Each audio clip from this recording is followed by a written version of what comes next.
Déclarait: nous ne pouvons rester comme des chiens muets quand nous voyons se développer une sorte d'instrumentalisation rampante de la personne humaine.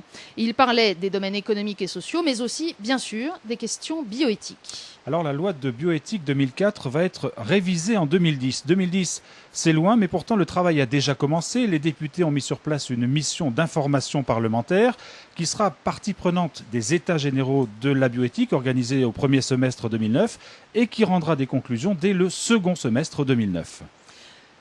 Les évêques, de leur côté, aussi ont mis en place un groupe de travail, une commission qui est présidée par Monseigneur Pierre d'Ornelas, archevêque de Rennes. Bonsoir.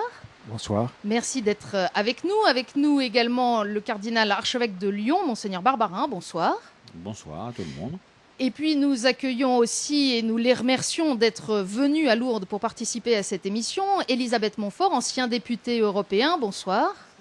Vous avez notamment coordonné le dossier de la revue Liberté politique paru l'été dernier sur ces questions de bioéthique et de politique. On en parlera tout à l'heure. Et puis avec nous encore le docteur Philippe de Catlino. Bonsoir. Bonsoir. Vous êtes médecin généraliste à Angers et aussi écrivain, peut-on dire. Vous avez produit de nombreux livres sur les questions liées à la culture de la vie, dont un livre intitulé L'Église et les réalités biomédicales. C'est cela, oui. Alors avec vous, nous essaierons d'y voir plus clair sur le cadre législatif dans lequel cette loi de bioéthique s'applique. Nous essaierons d'y voir plus clair également sur le sujet et sur le contenu précis de cette loi. Et puis bien sûr, nous nous interrogerons et nous vous interrogerons sur la place que les évêques souhaitent prendre dans ce débat et les chrétiens avec eux. Débat évidemment fondamental et très important. Alors, pour y voir plus clair d'abord sur le sujet dont nous parlons, on parle de loi de bioéthique. Madame Montfort, est-ce qu'il est logique que des députés s'intéressent aux questions bioéthiques et en donnent la norme ? Alors, en effet, on pourrait se poser la question de savoir s'il est utile de faire une loi sur le sujet. Le mot bioéthique est un mot inventé. Est-ce que c'est l'éthique de la vie ? Est-ce que c'est une science à part ? En tout cas, la juxtaposition du mot bio et du mot éthique est quand même assez étonnante. Pendant de très nombreuses années, nous avons eu deux serments dans la vie de l'homme. Le serment d'Hippocrate, le médecin s'engage à soigner tous les malades, et le serment d'Antigone qui enterre son frère, et celui qui respecte la mort respecte aussi la vie. Et donc nous n'avions pas besoin de loi. Et d'ailleurs, Solzhenitsyn, dans son discours à Harvard, disait « Les hommes ont besoin de lois lorsqu'il n'y a plus de mœurs ». Quand on regarde le contenu de ces lois, de ces projets de loi, il y a eu évidemment celle de 1994, celle de 2004, celle qui se prépare, et les directives européennes aussi sur le sujet, parce que l'Union européenne prend des décisions sur le sujet. Quand on regarde ces lois, on nous les présente comme un encadrement juridique pour respecter la dignité humaine. C'est ce qu'on nous dit.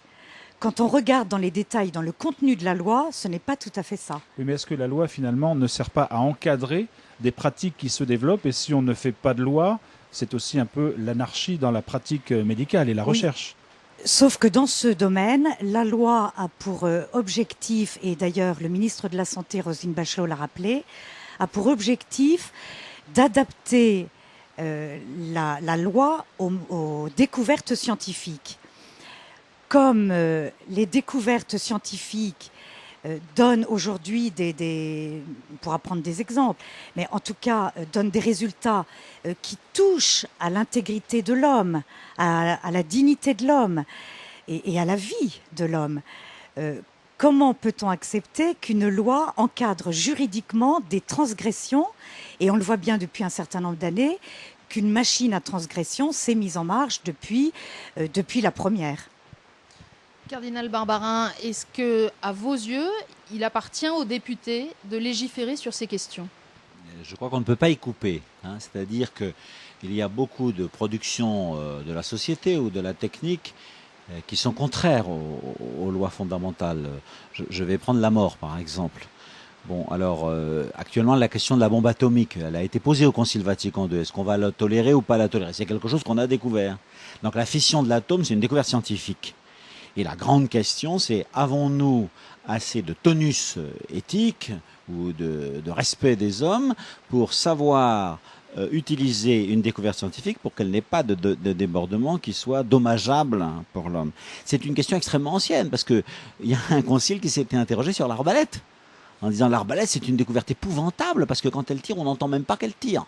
Donc il faudrait absolument l'interdire. Malheureusement, depuis l'arbalète, on a fait des découvertes autrement plus gênantes. C'est comme le silex, si vous voulez. Si je prends le silex à l'origine, c'est une merveille parce que ça permet de faire du feu, mais c'est aussi une horreur parce que ça permet à Caïn de tuer Abel. Donc au fond, à chaque fois qu'il y a des découvertes, celle du clonage par exemple, c'est une prouesse de bioéthique. Je ne veux pas dire que la découverte concernant le clonage est une horreur, c'est une merveille, c'est une prouesse technique. Et la grande question, et on n'y échappera jamais à aucun siècle, c'est de dire, est-ce que nous avons assez de force sociale, éthique, assez de respect de l'homme pour dire ça nous servira à ça, mais jamais à ça. Voilà. Et ainsi, par exemple, la découverte du clonage peut être utile pour mieux nourrir une partie des hommes ou pour faire des progrès dans le souci des pauvres, vous voyez. Mais à partir du moment où on l'utilise dans quelque chose qui devient très dommageable ou très grave pour l'humanité, donc il faut savoir encadrer cela, alors, par la loi ou par une autre méthode. Mais c'est sûr qu'il y a une parole à dire sur ce sujet. Alors, Monseigneur Dornelas, à la lumière de ce que vient de dire le cardinal Barbarin, est-ce que vous pensez que ce débat sur la bioéthique a finalement été confisqué, entre guillemets, par les techniciens et qu'on a oublié d'y mettre du fond, du sens, de la morale, de la spiritualité? Je ne sais pas s'il a été confisqué. Je pense qu'il y a beaucoup d'hommes et de femmes qui sont engagés dans la bioéthique, infiniment plus qu'on ne le pense, qui sont en particulier les personnes vulnérables pour différentes raisons et qui ont forcément un intérêt à la question bioéthique et qui se documentent, qui se renseignent. Je ne suis pas convaincu simplement qu'il y a les spécialistes, c'est-à-dire les techniciens, que ce soit des scientifiques ou que ce soit des médecins ou des juristes. Il me semble que beaucoup de gens sont confrontés à la bioéthique parce que un de mes parents est atteint d'une maladie dégénérative. Je comprends que peut-être moi j'aurai cette maladie. Je découvre que mon petit-fils qui vient de se marier et découvre son infertilité, etc. Je sens que les citoyens voient que la bioéthique, dans le fond, ce n'est pas une affaire de spécialistes, c'est une affaire de la société. Mais dans la rédaction des lois, Monseigneur, c'est d'abord une affaire des députés et des scientifiques qu'ils consultent, car eux-mêmes ne sont pas forcément au fait de tous les nouveaux champs explorés par la science. Bien sûr, mais c'est vrai de toute chose.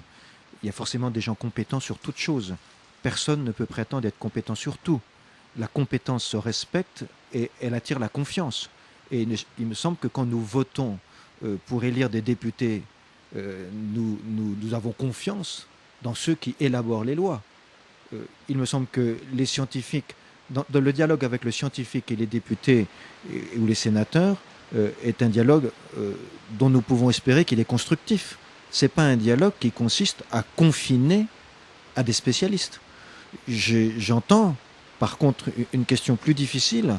Ce n'est pas la question d'être confiné dans des spécialistes ou pas, c'est le rapport entre des hommes et des femmes élus pour être les artisans de la loi, pour la fabriquer, cette loi, et les souffrances individuelles. Là, il y a une vraie question. Comment répondre aux souffrances individuelles? Est-ce que c'est la mission d'une loi civile ou pénale même de répondre à une souffrance individuelle? Quel est le rapport entre la souffrance individuelle et les scientifiques, la souffrance individuelle et les hommes de loi? Ça c'est plus une question qui me paraît plus fondamentale que celle des spécialistes. Mais l'argument qui est souvent employé, c'est de dire si on arrive, par exemple, à travailler sur les cellules, sur l'embryon, etc., on va pouvoir créer de nos propres mains des cellules qui vont pouvoir soigner d'autres cellules et donc faire du bien finalement à ceux qui souffrent de maladies dégénératives. C'est vrai tout ça. Donc ça, c'est tout à fait vrai. Oui. Mais est-ce qu'au nom de cet argument, on peut se permettre d'aller loin dans la recherche?